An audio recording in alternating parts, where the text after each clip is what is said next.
आता अनेक घरांचं बांधकाम ते वास्तुशास्त्रानुसार नसतं. पण हं. आता तोडफोड करणंही शक्य नाही. मग त्यासाठी काही सोपे उपाय आहेत का? ज्यावेळेला तोडफोड हा वास्तुभंगाचा पहिला नियम आहे. भारतीय वास्तुशास्त्रामध्ये तोडफोड करणं योग्य नाही.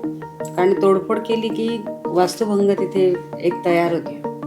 आणि असे अनेक लोकांचे हे असतात की कधी-कधी ब्रह्मस्थानात देवघर असतं, कधी दक्षिणेला देवघर असतं. ते तुम्ही योग्य जागी जर आणून ठेवलं, म्हणजे छोटे-छोटे बदल करून पण नक्कीच त्याच्यामध्ये प्रभाव आणि फरक पडतो.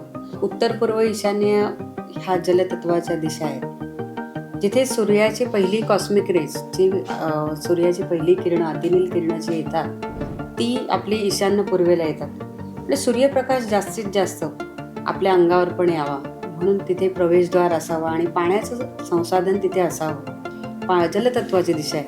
कारण ती अतिनील किरणं पडून ते पाण्याचा आरो सिस्टम तिथेच तयार होते. पाणी शुद्धी करण्याची वेगळी गरज नाही. आपल्या पूर्वजांनी तसं ते तुम्हाला सांगून ठेवलेलं आहे. त्याच्यानंतर आग्नेयेला तुमचं स्वयंपाकघर असावं. तर स्वयंपाकघरामध्ये ती सूर्यकिरणं जे अल्ट्राव्हायोलेट पडतात, तर ती किरणं तुमच्या अन्नावरती पडून अन्न निर्जंतुक होतं. म्हणजे त्याला शास्त्रीय आणि वैज्ञानिक दोन्ही कारणं आहेत. त्याच्यानंतर पृथ्वी तत्व आहे तुमचं नैऋत्येला, तिथे जडत्व असावं. वायुतत्व आहे वायव्येला, वायुविजन तुमचं टॉयलेट बाथरूम. असा एक थोडक्यात आदर्श घराचा एक नकाशा असतो.